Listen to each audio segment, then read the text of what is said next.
Imagine waking up tomorrow morning to a headline that says, "The United States has officially left NATO." At first, it might not sound like a big deal. After all, why should America spend hundreds of billions of dollars protecting countries thousands of miles away? Why should American soldiers risk their lives for Europe? And if NATO is supposed to be an alliance, why does America pay so much more than everyone else? These questions have sparked one of the biggest political debates in modern history. Some people believe America should leave NATO immediately. Others think doing so would completely reshape the balance of global power and could even make the world far more dangerous. So, if leaving sounds so simple, why has America never done it?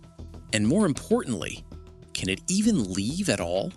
Why America can never leave NATO. To understand why America can't simply walk away from NATO, we first have to go back to 1945. World War II had just ended. Europe wasn't just damaged, it was devastated.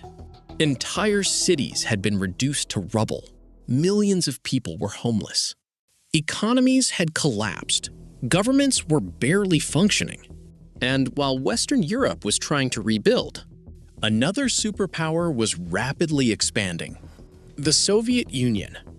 Within only a few years, Eastern Europe had fallen under Soviet influence. Countries like Poland, Hungary, Romania, Bulgaria, and East Germany.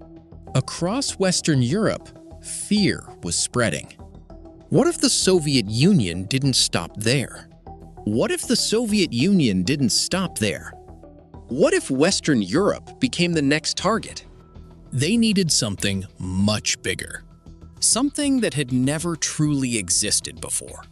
A military alliance where an attack on one country would be treated as an attack on everyone. That idea became NATO, the North Atlantic Treaty Organization, founded on April 4th, 1949. It started with only 12 countries, including the United States, Canada, the United Kingdom, France, Italy, Belgium. But one country immediately became the backbone of the alliance: America. NATO's entire existence can be summarized by just one sentence, and it's one of the most important promises ever written. The idea is surprisingly simple. If one NATO country is attacked, every other member agrees to help. Not because they have to like each other, not because they agree on every issue. This completely changed military strategy. Imagine you're an enemy thinking about invading a small NATO country like Estonia. Without NATO, you'd only be fighting Estonia. But with NATO, you're potentially fighting the United States, the United Kingdom, France, Germany, Canada, and dozens of other countries. Suddenly, what looked like an easy invasion becomes one of the biggest military risks imaginable. That single promise has prevented countless conflicts, not because NATO keeps fighting wars, but because it makes many wars too risky to start. But here's where things become controversial. Although NATO is technically an alliance of equals, everyone knows one country carries most of the weight: the United States.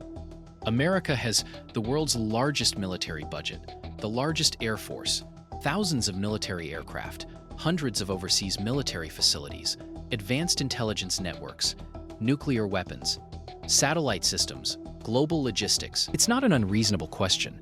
The US spends significantly more on defense than most NATO members. For years, American presidents from both political parties have argued that European countries should contribute more to their own defense. Some have increased spending. Others have been criticized for moving too slowly. This debate has existed for decades, and every few years, it comes back into the headlines, which raises an even bigger question. If America is paying so much, why not simply leave? At first glance, it sounds logical. Stop paying. Bring troops home. Focus only on America. Problem solved. Or is it? Because once you look beneath the surface, you realize NATO isn't just about protecting Europe. It's also one of the most powerful tools America has ever had. And that's where the story becomes much more complicated. When people hear that America spends billions supporting NATO, They often imagine the United States simply giving money away. But that's not how NATO works. In reality, America isn't just protecting Europe. It's protecting something far more valuable, its own global position. Think about it this way. Imagine you're the CEO of the world's biggest company. Would you only hire security guards for your headquarters? Or would you also protect your factories, shipping routes, and offices around the world? That's essentially what NATO allows America to do, because America's economy doesn't stop at its borders. Every single day, American companies trade with Europe. Banks transfer billions of dollars. Ships cross the Atlantic carrying cars, medicines, electronics, aircraft parts, and food.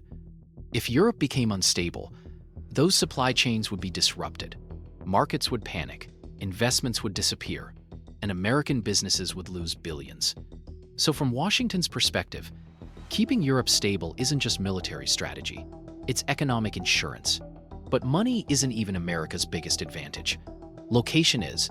One of the biggest reasons the United States remains a global superpower is because it doesn't fight from America. It operates from everywhere. Across Europe, America maintains troops, air bases, naval facilities, intelligence centers, and logistics hubs. These aren't random buildings. They're launch pads. If a humanitarian crisis breaks out, American aircraft can respond within hours. If an ally is threatened, reinforcements are already nearby. If shipping lanes become dangerous, naval forces are already in position.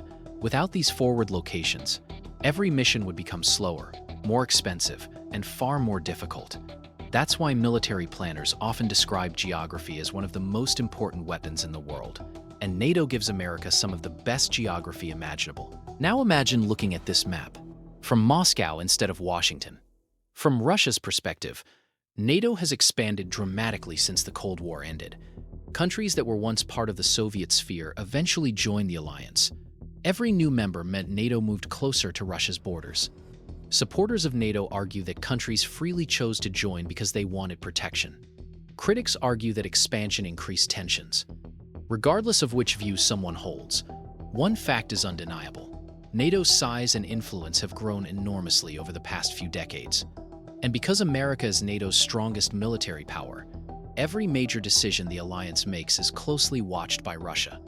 That's why NATO isn't just a European organization anymore.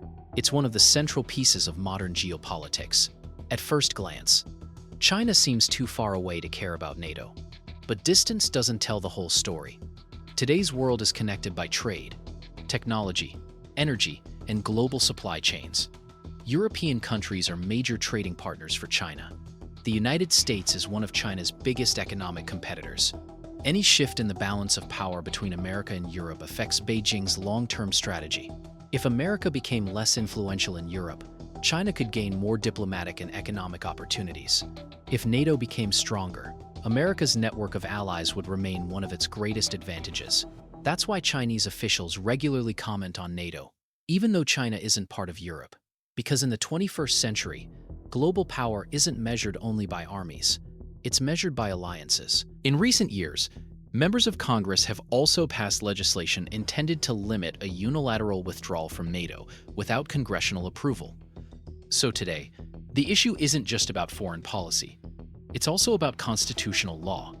And if any president seriously tried to withdraw, it would almost certainly trigger one of the biggest legal and political battles in modern American history. Now imagine, for just a moment, that America officially announces it's leaving NATO. What happens next? Within minutes, news channels across the world interrupt their programming. Stock markets begin reacting. Investors hate uncertainty. The US dollar, European markets, defense companies, energy prices, everything could become more volatile as traders try to understand what comes next.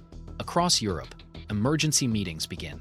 Leaders from Germany, France, the United Kingdom, Poland, Italy, and dozens of other countries gather to discuss the future of European security. Military planners begin asking difficult questions. Who replaces American intelligence? Who provides long-range logistics? Who guarantees nuclear deterrence? Who leads joint military operations? These aren't questions that can be answered overnight, because for more than 70 years, many NATO systems have been built with American leadership at their core. Whenever a major alliance changes, everyone pays attention. Friends and rivals.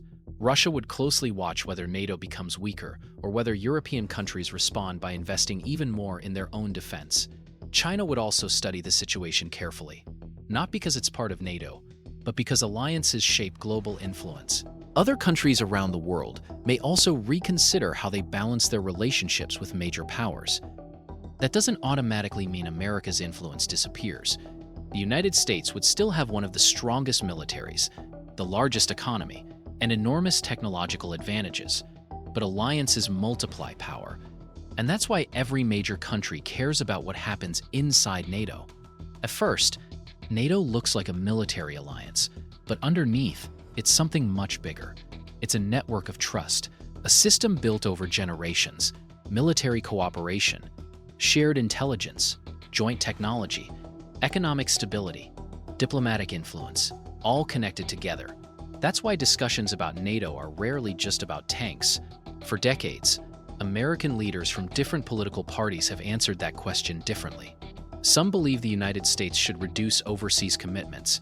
Others argue that strong alliances are one of America's greatest strategic advantages. That debate will probably continue for many years. But one thing is clear: leaving NATO wouldn't simply end an alliance, it would reshape decades of military planning, global diplomacy, and international relationships. And decisions that affect the entire world are almost never simple. So, can America leave NATO? It's one of the most complicated decisions any American president could ever face. Because NATO isn't just about defending Europe. It's about protecting trade, maintaining influence, supporting allies, and shaping the balance of power in a world where no major nation acts completely alone. Whether America should stay or eventually leave is a debate that will continue. But after everything you've seen today, one thing becomes obvious. The real question isn't, can America leave NATO? The real question is, what kind of world would exist if it did? Call to action. If you enjoyed this breakdown, subscribe for more videos that explain the world's biggest geopolitical, economic, and historical questions with simple animations. And tell me in the comments, do you think America should stay in NATO or leave?